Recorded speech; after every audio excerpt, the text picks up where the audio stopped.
మన ప్రభువైన యేసుక్రీస్తును శాశ్వతమైన ప్రేమతో ప్రేమించు మీ అందరికీ కృప విస్తరించునుగాక. ఆమెన్. యేసుక్రీస్తు నామమున మీకు నా యొక్క వందనాలు తెలియచేస్తున్నాను. దేవాది దేవుడు ఈ దినము ఇచ్చిన విధానమును బట్టి దేవునికి కృతజ్ఞతలు చెల్లించుదాం. ఈ దినము దేవుడు నిన్ను బలపరచుటకై ఆయన బయలుపరిచిన వాగ్దానమును బట్టి దేవునికి మనము కృతజ్ఞతలు చెల్లించుదాం. నేటి దినము దేవుడు నీకు ఇచ్చిన వాగ్దానము, వారు మనవి చేయుచుండగా నేను ఆలకించెదను. ఆమెన్. ఈ వాగ్దానమును దేవుడు యెషయా గ్రంథము 66వ అధ్యాయము 24వ వచనములో నుండి బయలుపరిచాడు. ఈ మాటలు ఇశ్రాయేలీయులను బట్టి వ్రాయబడి ఉన్నాయి. క్రీస్తునందు ప్రియమైన దైవ జనాంగమా, దేవుడు ఏనాడు మన మనవిని త్రోసివేయడు అన్నది మనకు బాగా తెలుసు. అయితే మనము దేవునికి మొరపెడుతూ ఉన్నప్పుడు, మనము దేవునికి ప్రార్థన చేస్తూ ఉన్నప్పుడు మన దేవుడు 3 పనులు చేస్తాడు. 3 పనులు. 1 ఆలకిస్తాడు, 2 అంగీకరిస్తాడు, 3 ఆశీర్వదిస్తాడు. యెషయా గ్రంథము 65వ అధ్యాయము 23వ వచనములో 3వ లైన్లో ఈ మాట ఉంది. వారు యెహోవా చేత ఆశీర్వదించబడిన వారగుదురు. ఆమెన్. యెహోవా చేత ఆశీర్వదించబడిన వారగుదురు. ఎప్పుడు ఆశీర్వదించబడతారంటే, నీవు దేవునికి మనవి చేసినప్పుడు, నీవు దేవునికి ప్రార్థన చేసినప్పుడు, ప్రార్థన చేస్తూ ఉన్నప్పుడు దేవుడు మొదట ఆలకిస్తాడు, 2వది అంగీకరిస్తాడు, 3వది ఆయన ఆశీర్వదిస్తాడు.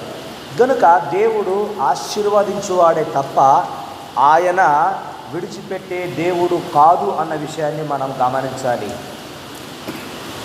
అడగక మునిపే నీ అక్కరలు ఎరిగిన దేవుడు ఆయన. నీవు వేడుకొనక మునిపే నీకు ఉత్తరమిచ్చువాడు యేసు ప్రభు. కనుక నీవు వేడుకుంటున్నప్పుడు, నీవు అడుగుతూ ఉన్నప్పుడు ఆయన అలక్ష్యము చేయక ఆలకిస్తూ ఉన్నాడు. నీవు దేవునికి ప్రార్థిస్తూ ఉన్నావు. యేసు నామమున నీవు ప్రార్థిస్తూ ఉన్నావు. యేసు నామమున నీవు ఆయనను వేడుకుంటూ ఉన్నావు. అయితే నీ ప్రార్థన, నీ మనవిని ఆయన వినకుండా ఉండలేదు. వింటూ ఉన్నాడు. మరి వింటూ ఉన్నప్పుడు నాకు వాగ్దానం బయలుపరిచిన దేవుడు నాకు సహాయము చేయాలి కదా, నా అవసరతలు ఎరిగిన దేవుడు నా అవసరతలను తీర్చాలి కదా, నా సమస్యలు తీరాలి కదా అని నువ్వు అనుకుంటూ ఉంటే, ఒక్క మాట ఈ వాగ్దానాన్ని బట్టి నీవు గ్రహించాలి. వారు మనవి చేయుచుండగా నేను ఆలకించెదను అన్న దేవుడు ఆలకిస్తూ ఉన్నాడు. అయితే ఎంతవరకు నీవు ప్రార్థిస్తూ ఉంటావో, ఎంతకాలం ప్రార్థన చేస్తావో నీకు ఆయన ఒక పరీక్ష పెట్టాడు. ఏంటి పరీక్ష? చాలామంది ప్రార్థనకు ఎక్కువ ప్రాధాన్యతనివ్వరు. అందుకనే దేవుడు ఆలకించినప్పటికీ వారికి ప్రతిఫలము ఆలస్యంగా వస్తుంది. అయితే విసుకక ప్రార్థిస్తే, అవసరమైన దానిని పొందుకునేంత వరకు ప్రార్థిస్తూ ఉంటే దేవుడు ఖచ్చితంగా ఆలకించుచున్న ఆయన ఆశీర్వాదకరమైనటువంటి ప్రతిఫలాన్ని కలుగచేస్తాడు. నీకు అలాంటి ప్రతిఫలం ఇవ్వడానికే ఆయన నీ ప్రార్థనను ఆలకిస్తున్నప్పటికీ ఆలస్యము చేస్తూ ఉన్నాడేమో, నీ విశ్వాసాన్ని పరీక్షిస్తూ ఉన్నాడేమో. అబ్రహాముకు సంతానం ఇస్తానన్న దేవుడు 25 సంవత్సరాలకు, అనగా 75 సంవత్సరాల వయసులో ఉన్నప్పుడు అబ్రహాముకు దేవుడు వాగ్దానం చేశాడు. వాగ్దానం చేసిన దేవుడు వెంటనే ఇచ్చి ఉండవచ్చు, కానీ వాగ్దానం చేసిన దేవునికి ప్రార్థన చేయడం ప్రారంభించాడు. ఎన్ని సంవత్సరాలు? 25 సంవత్సరాలు దేవునికి ప్రార్థన చేశారు భార్యాభర్తలు అబ్రహాము, శారా.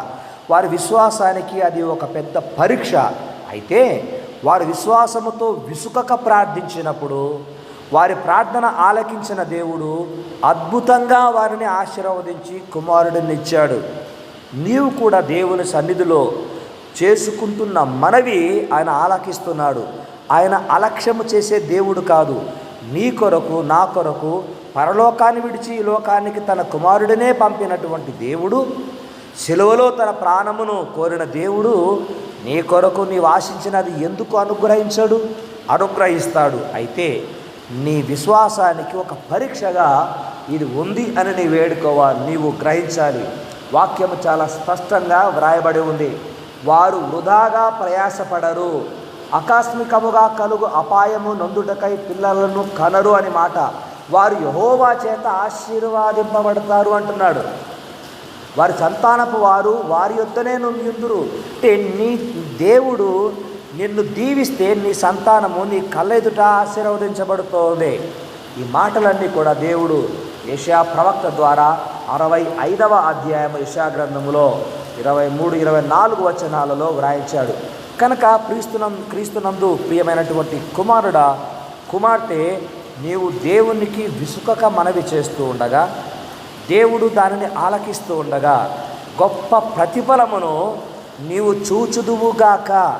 నీకు గొప్ప ప్రతిఫలము కలుగునుగాక. నీ ప్రయాసమునకు, నీ ప్రార్థనకు, నీ విశ్వాసమునకు దేవుడు గొప్ప బహుమానము నజరేయుడగు యేసు నామమున నీకు కలిగించునుగాక అని నేను దేవుని సన్నిధిలో నీ విషయమై ప్రార్థిస్తూ ఉన్నాను.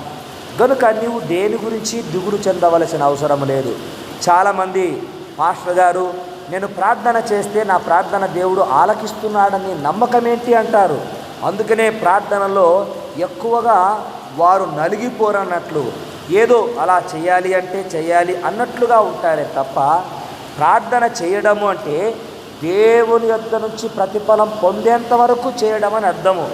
కనుక నీవు చేసుకుంటున్న మనవికి దేవుడు ప్రతిస్పందించి గొప్ప బహుమానము, గొప్ప ప్రతిఫలము నీకు నీ కుటుంబానికి యేసు నామమున కలుగజేయునుగాక. Amen, amen. ప్రార్థన చేద్దాం. నాతో పాటు ప్రార్థనలో ఏకీభవించండి. మమ్ములను మిక్కిలుగా ప్రేమించిన మా తండ్రి, నీ బిడ్డలు మనవి చేస్తూ ఉంటే నీవు ఆలకించే దేవుడవని, వారు వేడుకొనక మునిపే నేను వారికి ఉత్తరం ఇస్తానని సెలవిచ్చిన దేవుడవు నాయనా. గత మాసముల నుంచి, గత సంవత్సరముల నుంచి వారు నీ ప్రియ బిడ్డలు ఈ వాగ్దానమును పొందుతున్నవారు, దేని కొరకైతే వారు మీ సన్నిధిలో మనవి చేస్తున్నారు, దేని కొరకైతే వారు విసుకగా ప్రార్థిస్తున్నారు, నజరేయుని నామమున వారికి ప్రతిఫలము లభించునుగా కానీ ప్రార్థిస్తూ ఉన్నాను. ఎందుకనగా నీవు, నీ బిడ్డలు, నీ భక్తులు ప్రార్థిస్తే నీవు ఆలకించే దేవుడవు మాత్రమే కాదు, అంగీకరించే దేవుడవు, ఆశీర్వదించే దేవుడవు. నీవు ఆశీర్వదిస్తే అద్భుతాలు జరుగుతాయి నాయన. ఉద్యోగ ప్రయత్నం చేస్తున్న వారికి, సంతానం కొరకు ఎదురు చూస్తున్న భార్యాభర్తలకును, వివాహముల కొరకు ఎదురు చూస్తున్న భార్యాభర్తలకును, సమాధానము కొరకు ఎదురు చూస్తున్న భార్యాభర్తలకును, దీర్ఘకాలిక జబ్బులతో బాధపడుతూ స్వస్థత కొరకు ఎదురు చూస్తున్న వారికి యేసు నామమున గొప్ప ప్రతిఫలము కలుగునుగాక అని ప్రార్థిస్తున్నాము. సహాయము చేయని తండ్రి, మీకు వందనాలు, స్తుతులు చెల్లిస్తున్నాం. వాతావరణములో మార్పులు కలుగుతూ ఉండగా అనారోగ్యాలు సోకకుండా మంచి ఆరోగ్యాలను దయచేయమని, ఇతర దేశాలలో ఉంటున్నటువంటి మా బిడ్డలను, మా తెలుగు రాష్ట్రాలలో ఉన్నటువంటి వారిని, మా ప్రియులందరినీ కూడా నిండారుగా మేలుకై దీవించి మహిమ, ఘనత, ప్రభావములు మీరు మాత్రమే పొందుమని యేసుక్రీస్తు నామమున ప్రార్థిస్తున్నాను తండ్రి. ఆమెన్. తండ్రి, కుమార, పరిశుద్ధాత్మని కృపా, కనికరము, సమాధానము సదా నీకు, నీ కుటుంబానికి తోడై ఉండి నడిపించునుగాక. Amen, amen. May God bless you. May God bless you all. Amen, amen.